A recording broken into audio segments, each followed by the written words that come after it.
कम से कम इस ठंडे बस्ते से निकली हुई परियोजना को भी आप सुचारू रूप से लागू करा सकें। उत्तर प्रदेश में अयोध्या से आदरणीय अवधेश जी क्या जीते?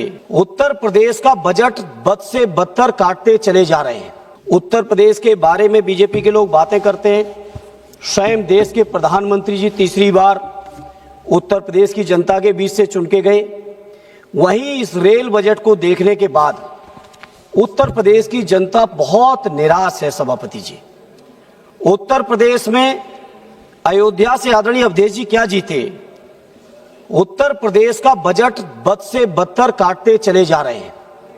ऐसे सभापति जी, जब मंत्री जी जवाब दें, आप लोग छोड़िए, मंत्री जी सक्षम हैं, जब जवाब दें तो बता दें कि आखिर उत्तर प्रदेश के लिए क्या क्या किया।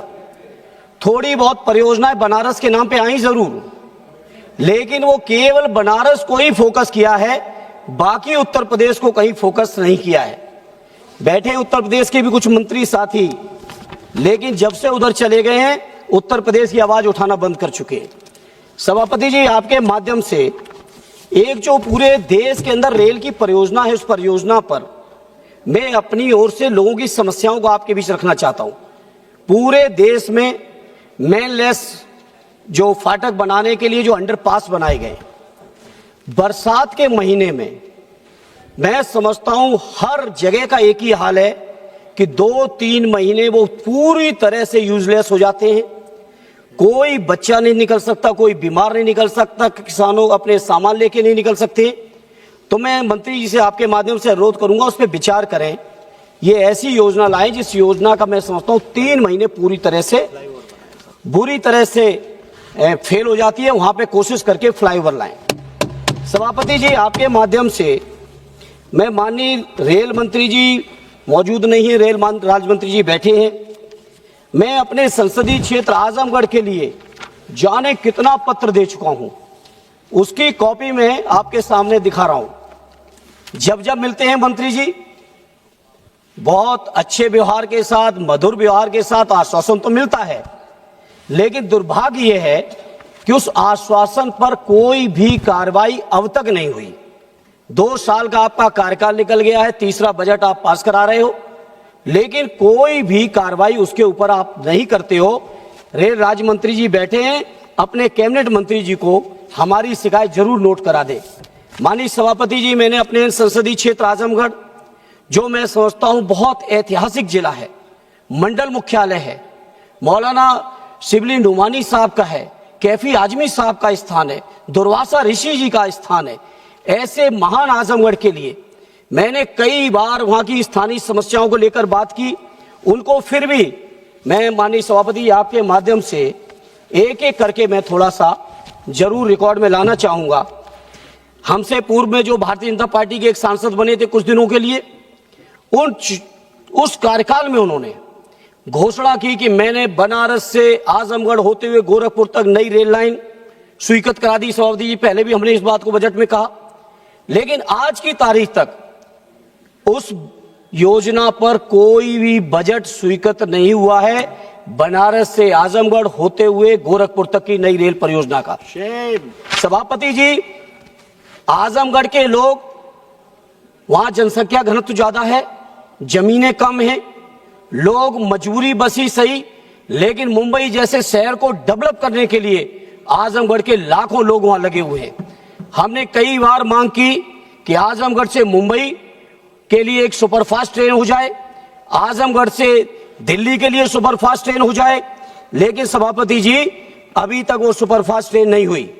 इसलिए मैं इस मौके पर आपसे सभापति जी एक बार फिर मैं इस परियोजना के बारे में आपके माध्यम से दोहराना चाहता हूं।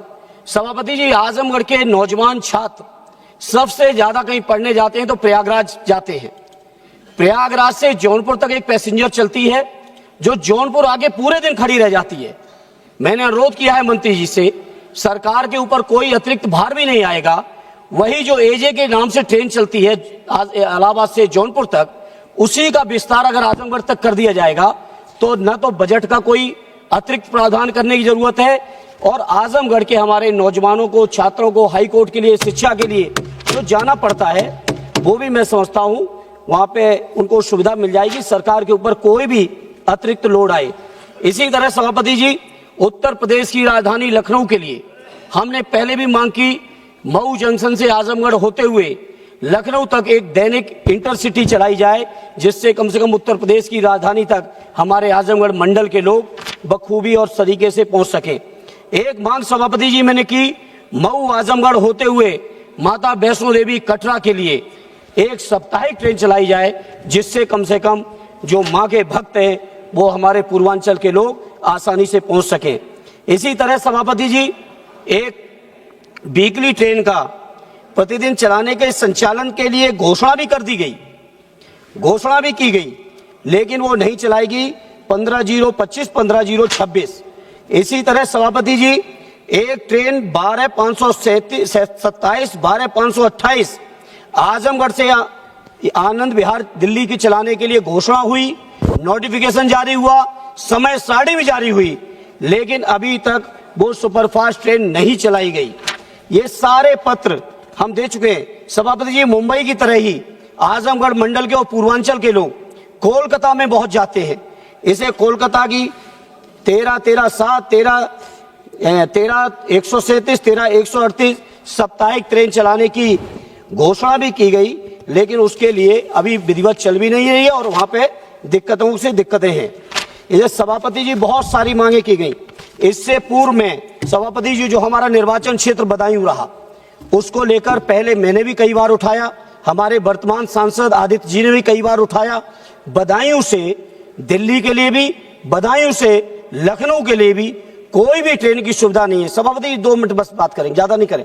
सभापति साथ ही साथ एक बहुत गंभीर परियोजना जिसकी मांग सदैव नेताजी ने की थी, मैनपुरी से एटा, एटा से कासगंज, बदायूं, संभल होते हुए गजरौला तक, जो सदैव नेताजी की कर्मभूमि का एक बड़ा हिस्सा है, इसकी घोषणा भी तत्कालीन रेल मंत्री लालू जी ने की थी, लेकिन ये परियोजना ठंडे बस्ते में पड़ी है। आपके माध्यम से मैं माननीय मंत्री जी से उम्मीद और अनुरोध करता हूं, कम से कम इस ठंडे बस्ते से निकली हुई परियोजना को भी आप सुचारू रूप से लागू करा सकें।